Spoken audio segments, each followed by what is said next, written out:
ये जहान चूँकि हमें नज़र आ रहा है, हमारी आँखों के सामने है, इसके तमाम तर उमूर हम देख रहे हैं, घाटा नफ़ा सब कुछ हमारे सामने है। तो अगर इसके लिए हम बिक गए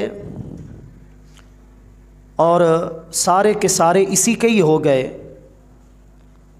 और इस दुनिया में, इस जहान में रहते हुए अगली दुनिया, अगले जहान के लिए कुछ ना किया, तो फिर कुछ भी ना किया, फिर ज़िंदगी को भी ना समझा, इस्लाम को भी ना समझा, ईमान को भी ना समझा।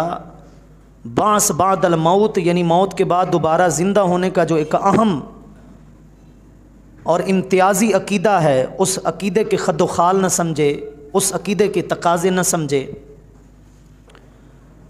और इस जहान में रहते हुए जायज़ तरीके से हमने इस दुनिया से कमाया भी सही, नफ़ा भी उठाया, हुकूकुल्लाह, हुकूकुल इबाद की अदायगी में मसरूफ़ अमल भी रहे, उस जहान के लिए भी हस्ब इस्तिताअत ज़ख़ीरा करते रहे, तो फिर अल्लाह ताला से उम्मीद है कि अल्लाह रब्बुल इज़्ज़त अपनी रहमत के साथ, अपने करम और अपने फ़ज़ल के साथ अपने बंदे के साथ मामला फ़रमाएगा।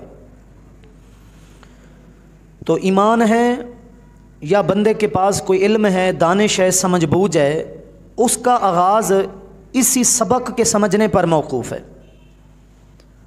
सब कुछ पढ़ा है, सारे असबाक पढ़े हैं, दुनिया का फ़ानी होना और आखिरत का बाकी होना, अगर ये सबक नहीं पढ़ा तो कुछ नहीं पढ़ा। और अगर इस सबक को पढ़ लिया है, पढ़ने के बाद, समझने के बाद अमल भी किया है, अपने अमल से साबित किया है कि ये आर्जी है और वो दायमी है, तो फिर सारे सबक समझ आ जाएंगे। जब ज़िंदगी समझ आ जाएगी, जब आखिरत समझ आ जाएगी, तो सारे सबक ही समझ आ जाएंगे। इसलिए सैयदना हज़रत इमाम ग़ज़ाली रहमतुल्लाह ताला अलैह, मशहूर आलिम, मशहूर मुहक्किक, मशहूर सूफ़ी, मशहूर मुस्लिहुल खल्क़, 505 हिजरी के अंदर उनका विसाल है।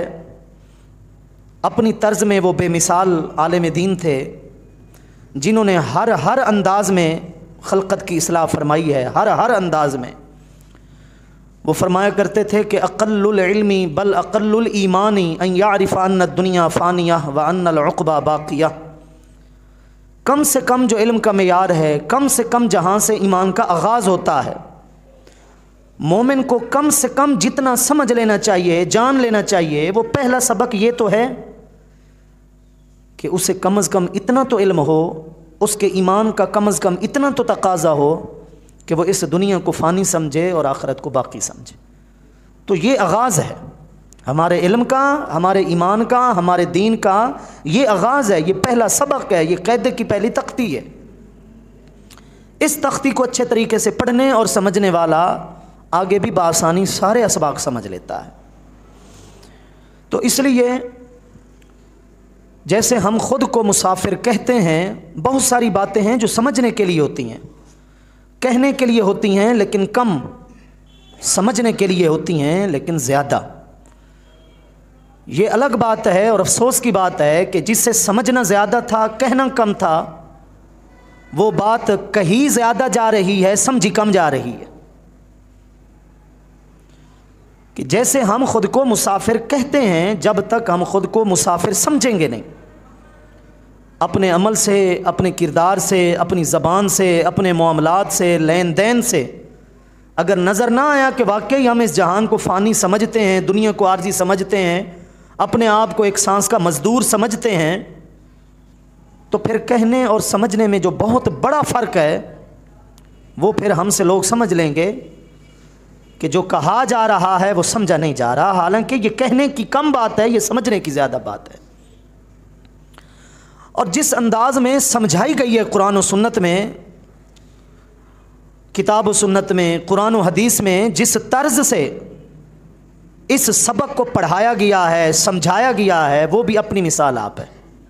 अल्लाह रब्बुल इज़्ज़त और उसके रसूल मुकर्रम सल्लल्लाहु ताला अलैहि वसल्लम से बढ़कर दुनिया और आखिरत को कोई और नहीं समझा सकता। और जितनी तबलीग और दीन के अंदर जितनी तालीमात इस मौजू पर आई हैं, वो किसी और मौजू पर नहीं है, क्योंकि ये मौजू तमाम मौजुआत की जान है। तमाम दीनी मौज़ूआत के अंदर इसकी हैसियत रीढ़ की हड्डी वाली हैसियत है। अक़ीदा आखरत अगर कमज़ोर है तो सब कुछ कमज़ोर है। अक़ीदा आखरत अगर मजबूत है तो बाकी जगह जो कमज़ोरियाँ हैं वो भी दूर हो जाएंगी। सूरह यासीन को कुरान मजीद का दिल क्यों कहा गया है? इन्ना लिकुल्लि शैइन क़ल्बा व क़ल्बुल कुरान सूरत यासीन। क्यों कुरान मजीद को, सूरह यासीन को कुरान मजीद का दिल क्यों कहा गया है? क्योंकि दिल एक ऐसी चीज़ है वजूद के अंदर कि अगर वो ठीक है तो सारा जिस्मानी निज़ाम ठीक है। हार्ट अटैक ये क्या है? दिल का निज़ाम बंद हो गया, बंदा ख़त्म हो गया। अक़ीदा आखरत कुरान मजीद की तमाम सूरतों में सबसे ज़्यादा पुरज़ोर अंदाज में सूरह यासीन में बयान किया गया है।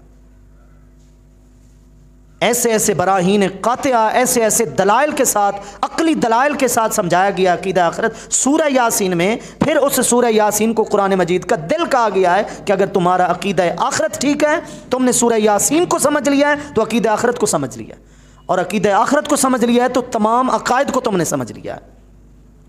वो ठीक है तो फिर सारे अक़ायद ठीक हो जाएंगे। अक़ीदा आखरत अगर कमज़ोर है तो जैसे दिल कमज़ोर हो तो सारा निज़ाम ज़िंदगी का कमज़ोर हो जाता है, जिस्मानी निज़ाम सारा कमज़ोर हो जाता है।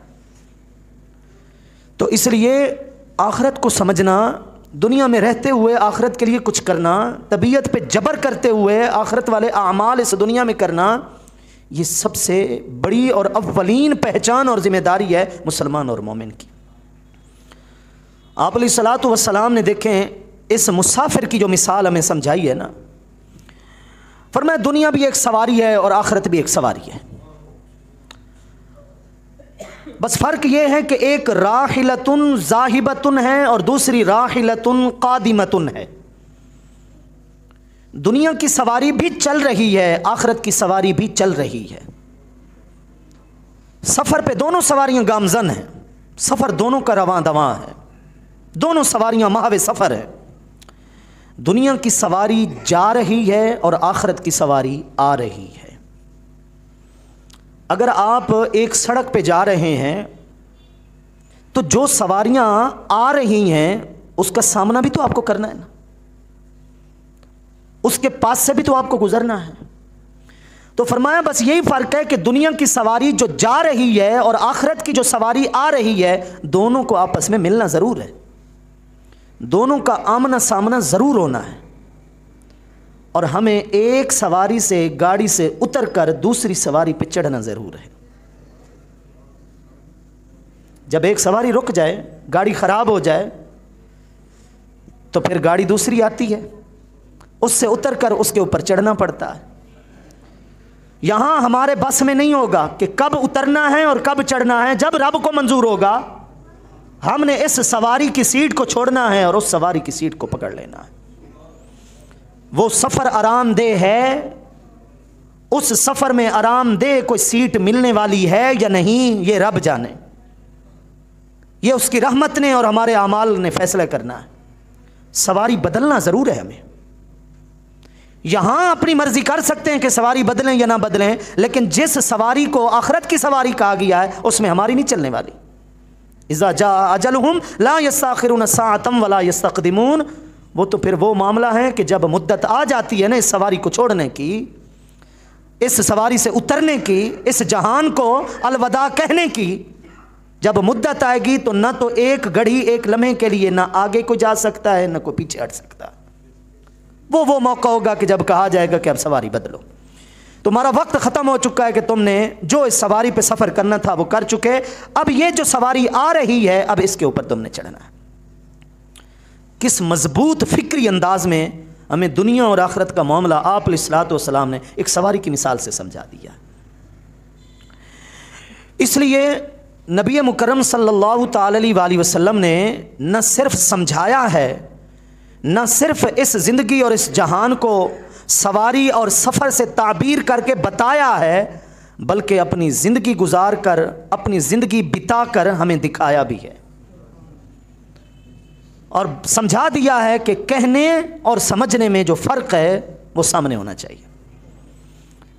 हम कहते ज़्यादा हैं इस दुनिया को फ़ानी, मामलात ये बता रहे हैं कि फ़ानी नहीं।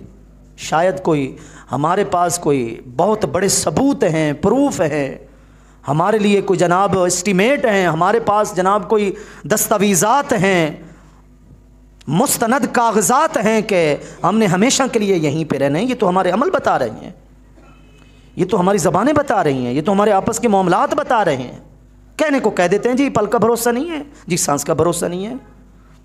वो सारे फ़र्क आप अलैहिस्सलातु वस्सलाम ने मिटा दिए हैं कि इस दुनिया को अगर आर्जी सवारी कहा गया है, आर्जी जहान कहा गया है, तो मेरी सीरत पढ़ो, मेरा अमल देखो कि मैंने इसमें कैसे आर्जी ज़िंदगी गुजारी है। सलाम उस पर कि जिसके घर न चांदी थी न सोना था, सलाम उस पर कि टूटा बोरिया जिसका बिछोना था। वो क्यों टूटा बोरिया बिछोना था? वो चांदी और सोना जो खुद उसी अरब की पैदावार है, वो क्यों नहीं आपने ढेर लगाया, वो क्यों नहीं आपने जमा किए? क्योंकि फरमाया जो है कि ये सवारी जा रही है और आखिरत की सवारी आ रही है। फरमा जो दिया कि बस इतना ही ताल्लुक है कि इस्तवल्ला तहत शजरा, जैसे कोई आदमी थोड़ी देर के लिए सस्ताने के लिए, आराम करने के लिए एक दरख्त की छाँव का, एक दरख्त के साए का सहारा ले लेता है, बस इतना ही तो ताल्लुक है इससे, और क्या ताल्लुक इससे बनाना।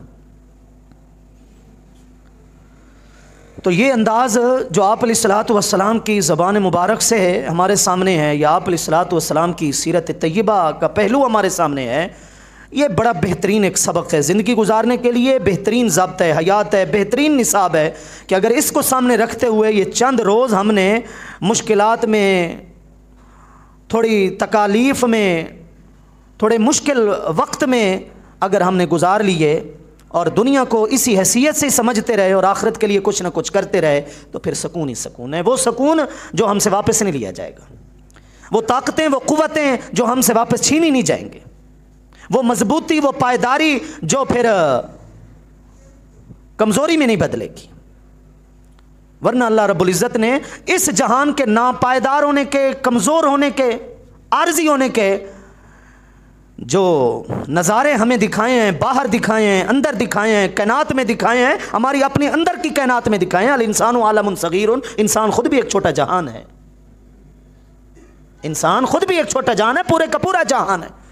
तो चाहे इस बड़े जहान में अल्लाह ने दिखाए हैं या इस छोटे जहान के अंदर दिखाए हैं, वो काफ़ी हैं इस दुनिया की हकीकत को समझने के लिए। बड़ा मशहूर हकीम, हमदर्द वाले हकीम मोहम्मद सईद,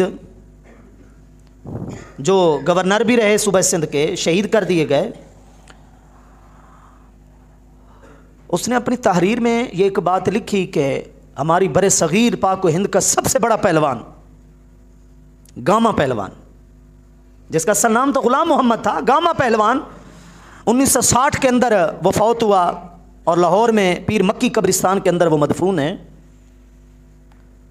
ये उस वक्त की बात है जब ये फ़ोटो, जब ये वीडियोज़, जब ये निज़ाम कोई इतना ज़्यादा फ़रोग़ वाला नहीं था जो आज हालत है।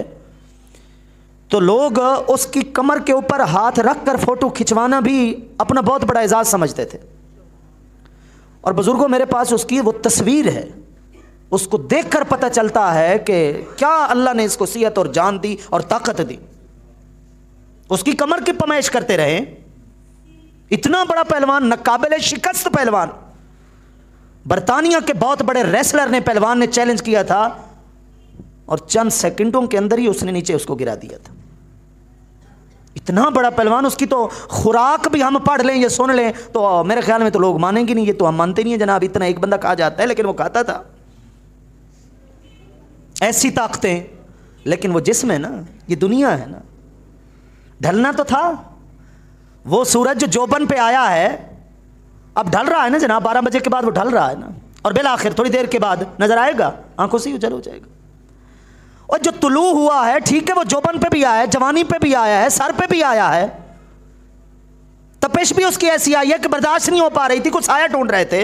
कितनी देर यार, ढला है या नहीं ढला, गुरूब हुआ है या नहीं हुआ। तो जो हम पैदा हुए, शोखी में भी आए, जवानी में भी आए, जोश में भी आए,